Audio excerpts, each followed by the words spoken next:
কয়েকদিন আগে যখন ল অ্যাডভাইজার আপনাদেরকে ব্রিফ করলেন এবং তারপরে তখন তো নীতিগত সিদ্ধান্ত হয়েছিল, তো এর মধ্যে আমরা অনেকগুলো নারী মানে ওমেন গ্রুপসের সাথে আমরা তাদের মতামত আমরা নিয়েছি এবং তাদের মতামতগুলোকে অ্যাকোমোডেট করার যথাসাধ্য চেষ্টা করা হয়েছে।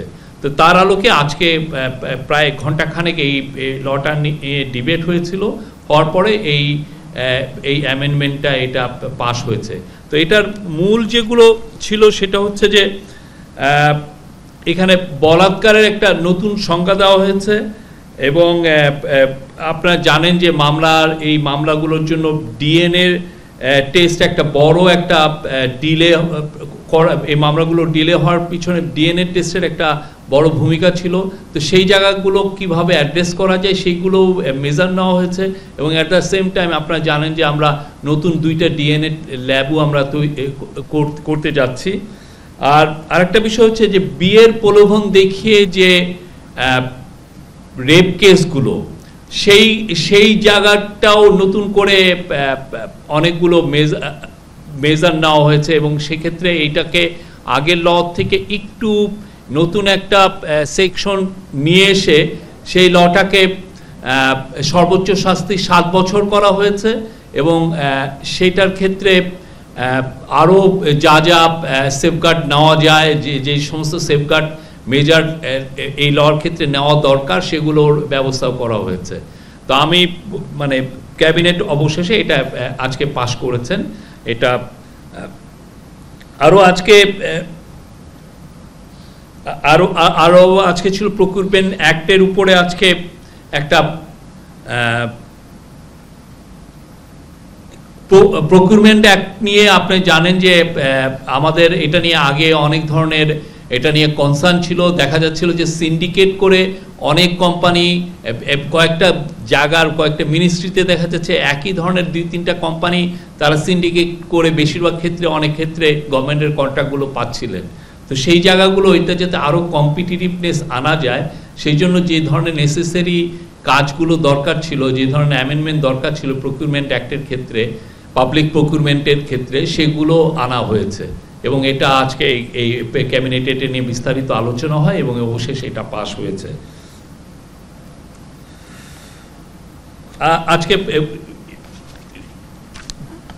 আজকে হোম অ্যাডভাইজার জানিয়েছেন যে তাকে আজকে সকাল 9টার সময় অস্ট্রেলিয়ান হোম মিনিস্টার তাকে ফোন করেছিলেন টনি পার্ক এবং উনি জানিয়েছেন যে আজকে এখন থেকে বাংলাদেশিদের জন্য যে ভিসা প্রসেসিং এটা ঢাকা থেকে হবে। এটা আগে নিউ দিল্লিতে নিয়ে যাওয়া হয়েছিল, কিন্তু আপনারা জানেন যে এটা কিছু অসুবিধা তৈরি হচ্ছে। তো সেই জন্য অস্ট্রেলিয়ার তরফ থেকে কালকে এসে অস্ট্রেলিয়ান অ্যাম্বাসাডার জানিয়ে গিয়েছিলেন, আজকে অস্ট্রেলিয়ার হোম মিনিস্টার, আজকে আমাদের home adviser lieutenant general Jahangir Alam Chowdhury তাকে ফোন দিয়েছিলেন এবং এটা আপনারা জানেন যে গত 31শে অক্টোবর টনি পার্ক বাংলাদেশে এসেছিলেন, তখন তার সাথে চিফ অ্যাডভাইজারের কথা হয়েছিল। চিফ অ্যাডভাইজার এই অনুরোধটা করেছিলেন যে যাতে বাংলাদেশের মানুষরা, বাংলাদেশের ন্যাশনালরা যাতে ঢাকার থেকেই ভিসা প্রসেসিং করতে পারে। তো আমরা তাকে এই প্রসেসটা এখন থেকে ঢাকা থেকে শুরু হবে। এই ছিল আজকে মোটামুটি ক্যাবিনেটের মূল ডিসিশনগুলো। আপনারা প্রশ্ন করতে পারেন। না, এটা নারী ও শিশু নির্যাতনের কেসের মধ্যেই থাকবে, বাট আলাদা একটা সেকশনে হবে। না, এটা আলাদা অপরাধ না, একই অপরাধ, কিন্তু সেই মানে একই আইনের আওতায়। তো এখন আগে যেরকম ABCD এরকম ছিল সেটাকে এরকম ভাবে আলাদাভাবে হচ্ছে। এটা ড্রাফটটা এই বিষয়ে আরো আপনাদেরকে বিস্তারিত বলবেন আমাদের ল অ্যাডভাইজার, আপনার তার কাছ থেকে শুনে নেবেন।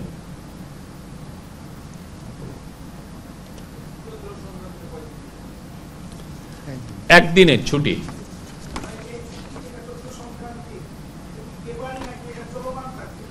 এটা এবছর তো নির্বাহী আদেশও হলো, আমরা আশা করছি এটা চলমান থাকবে।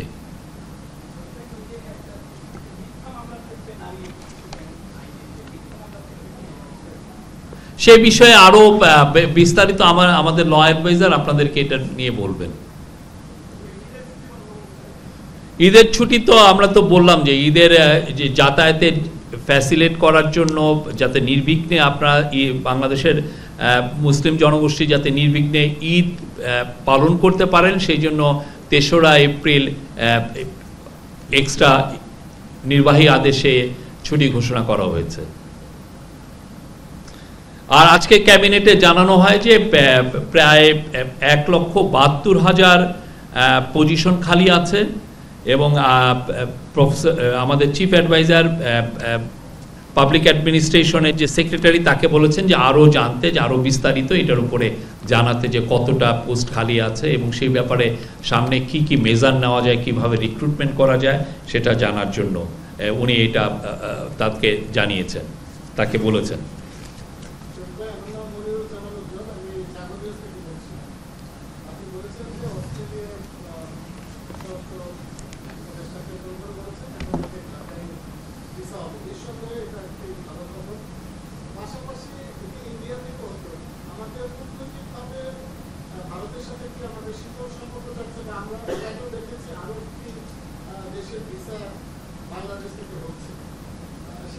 ভালো সম্পর্ক আছে। আপনারা দেখেছেন যে আমাদের যে 7 মাসে আমাদের এই ইন্টারিম গভর্নমেন্ট 7 মাস ক্ষমতা নেওয়ার পরের থেকে ইন্ডিয়ার সাথে আমাদের ট্রেড আরও বেড়েছে, আমাদের সম্পর্কটা ভালো। তবে ভিসার বিষয়ে কিছু জটিলতা আছে, তো সে বিষয়ে আমরা এটা ফরেন মিনিস্ট্রি বলতে পারবে, বাট আমরা ইন্ডিয়ার সাথে আমরা সুসম্পর্ক চাই, অবশ্যই সেটা ন্যায্যতা, সমতা এবং মর্যাদাপূর্ণ একটা সম্পর্ক হতে হবে।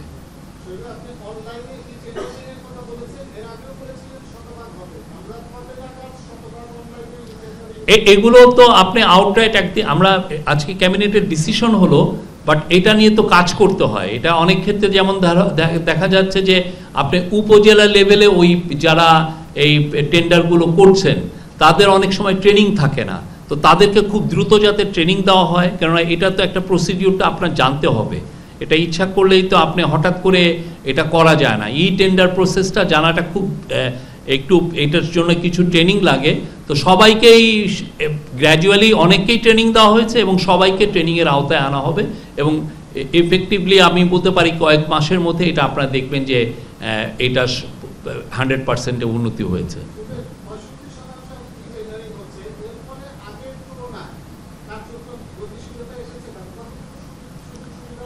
টেন্ডারের মূল উদ্দেশ্য হচ্ছে যে যাতে টেন্ডারিং প্রসেসে কোনো ধরনের করাপশনটা না থাকে, এটা হচ্ছে মূল উদ্দেশ্য। তো সেই জায়গাটায় আমরা অ্যাচিভ করতে চাচ্ছি যে যাতে টেন্ডারিং প্রসেসে কোনো ধরনের কোনো মানে অসাধু গ্রুপগুলো যাতে ডোমিনেট না করতে পারে, কোনো ধরনের করাপশন যাতে না হয় এবং এই জায়গাটায় যতটা স্বচ্ছতা রাখা যায় আমরা সেই স্বচ্ছতা যাতে ইনশিওর হয়, যেন টোটাল ট্রান্সপারেন্সি থাকে। আর এটা জানেন যে আমাদের সাথে যারা ডেভেলপমেন্ট পার্টনার তারাও এটা অনেক বছর ধরে তো এই আমাদের ডেভেলপমেন্ট পার্টনার এগুলো বিষয়ে বলছিলেন, তো আমরা তাদের দিকে তাকাচ্ছি না, আমরা আমাদের মতো করে আমরা চাচ্ছি যে এটা যাতে ফুল ট্রান্সপারেন্সি থাকে, যাতে মিনিমামও করাপশন না হয় এবং এই কম্পিটিটিভ অ্যাটমসফিয়ার যেন ক্রিয়েট হয়, যাতে আরও অনেক কোম্পানি যাতে এই টেন্ডারিং প্রসেসে জয়েন করতে পারেন। আমাদের নারীদের মধ্যে থেকে আমরা প্রশ্ন আশা করছি না, ওনার আগে একটু বলুক, আপনি আবার বলবেন।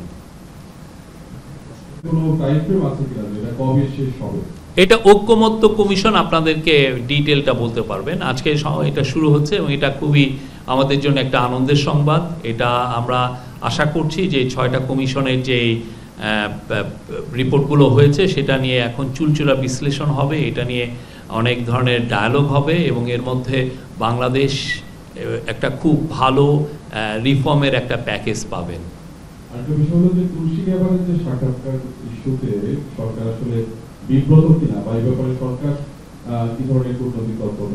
সরকার এই বিষয়ে একটা বিবৃতি দিয়েছে এবং এই বিষয়ে আমাদের যে ফরেন অ্যাডভাইজার সেই বিষয়ে কথা বলেছেন, এর বাইরে আমাদের আর নতুন করে কিছু অ্যাড করার নেই। এনিওয়ান ফ্রম নারী সাংবাদিক। আর একটা বিষয় হচ্ছে আপনি জানেন যে চায়নাতে আমাদের মাননীয় চিফ অ্যাডভাইজার যাচ্ছেন, এটা একটা হিস্টোরিক সফর হবে, আমরা এটা নিয়ে আপনাদেরকে বলেছি। একটা বিষয় হচ্ছে যে চায়না আমাদের এখান থেকে 3টা এগ্রিকালচার পণ্য খুব বড় আকারে ইম্পোর্ট করতে চায়, চাইনিজ অ্যাম্বাসাডার আমাদেরকে জানিয়েছেন। তার মধ্যে আম, কাঁঠাল এবং গোয়াভা, এবং এটা খুবই প্রফেসর ইউনূস এটা এর আগেও তাদেরকে উত্থাপন করেছিলেন। ওয়াংয়ের সাথে ওনার যখন ইউএন জেনারেল অ্যাসেম্বলিতে কথা হয়েছিল এই বিষয়টা উত্থাপন করেছিলেন। পরবর্তীতে চাইনিজ অ্যাম্বাসাডারের সাথেও এই বিষয়টা আলাপ হয়েছিল, উনি বলেছিলেন। এবং চাইনিজ অ্যাম্বাসাডার বলেছেন যে মানে একটু ইয়ে করেই করেছেন, একটু যোগ করেই, যে আমরা এত আম নিব তোমাদের এখান থেকে, তোমাদের এখানে শর্টেজ হয়ে যাবে।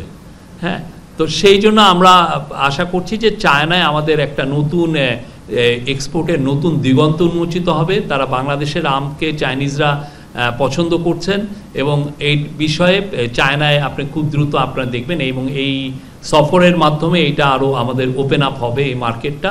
এবং তারা চাইনিজরা খুব কাঁঠাল পছন্দ করেন, কাঁঠালটাও খুব বৃহৎ আকারে আমরা এক্সপোর্ট করতে পারবো।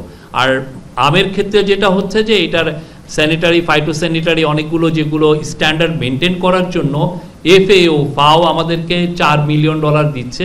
তো সেই অনুযায়ী এগুলো এই ফ্যাসিলিটিগুলো এক্সপোর্টের জন্য কিছু কিছু তো মিনিমাম কিছু স্ট্যান্ডার্ড মেনটেন করতে হয়, সেই মেনটেন করার জন্য ফাও আমাদেরকে কারিগরি সহায়তা এবং অন্যান্য সহায়তা দিচ্ছে। তো এর ফলে যেটা হবে যে বাংলাদেশের আম বৃহৎ আকারে চায়নায় যাবে আমরা আশা করছি। আমার একটা প্রশ্ন ছিল, চায়না প্রসঙ্গে যখন এসেছে যে আমাদের এফটিএ নিয়ে একটা কথাবার্তা চাইনিজ সঙ্গে হচ্ছিল, তো মাননীয় প্রধান উপদেষ্টার এই সফরের সময় এফটিএ নিয়ে কোনো এজেন্ডা আছে? আপনি জানেন যে এটা খুব শর্ট একটা নোটিশে ভিজিটটা হচ্ছে, তো যেগুলো আলোচনা হবে সেগুলো নিয়ে এখনও আমরা হ্যামার আউট হচ্ছে কি কি বিষয় নিয়ে আলোচনা হবে, সেগুলো এখনও ডিসকাশনের পর্যায়ে আছে। এটা পুরোপুরি যখন কংক্রিট একটা জায়গায় যাবে আমরা আপনাদেরকে জানাবো। জি, আপনি আপনার দিচ্ছি, হ্যাঁ একটা মেয়ে, জি প্লিজ।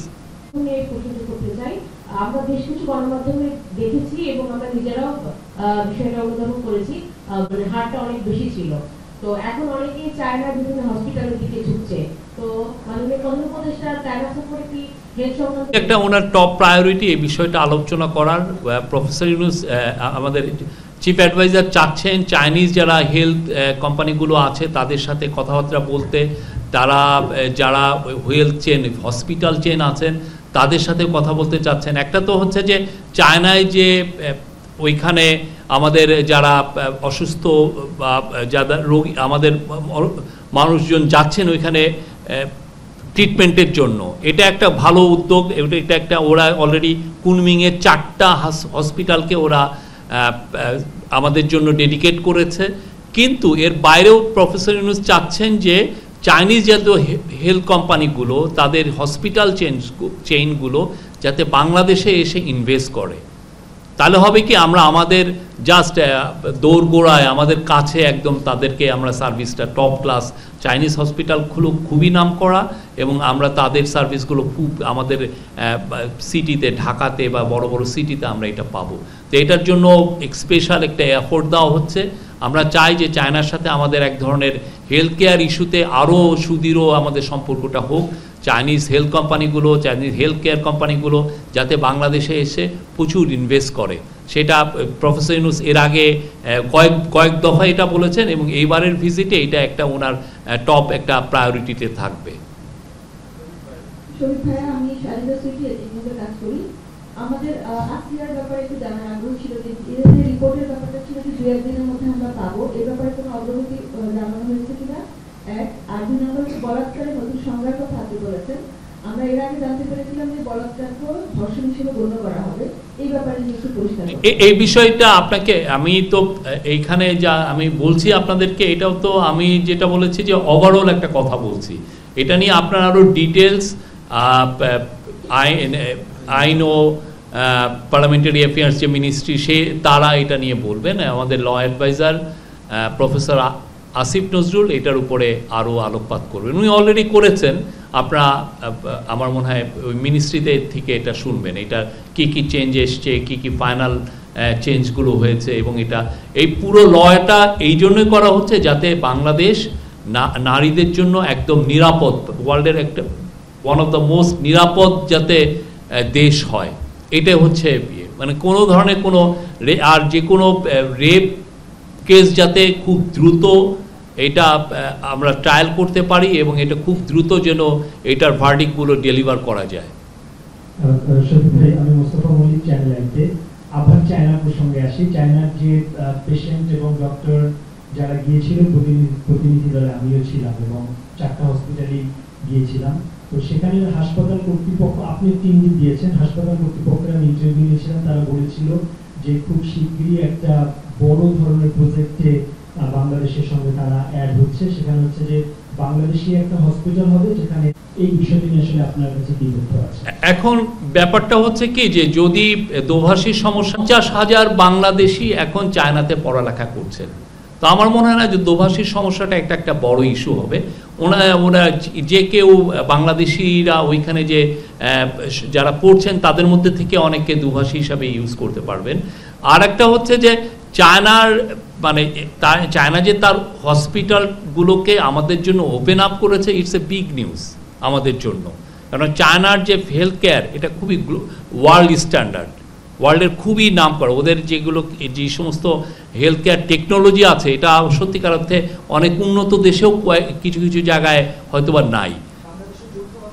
বাংলাদেশে ওরা একটা হসপিটাল করতে চাচ্ছে, এটা ঠিক, কিন্তু হসপিটাল করার বাইরেও আমরা চাচ্ছি যে ওরা যাতে হসপিটাল চেনগুলো বাংলাদেশে নিয়ে আসে এবং ওদের ইনভেস্টমেন্ট যদি বাংলাদেশে আসে আমরা মনে করছি যে বাংলাদেশের হসপিটাল ম্যানেজমেন্ট সিস্টেম, হসপিটালগুলো আরও উন্নত হবে।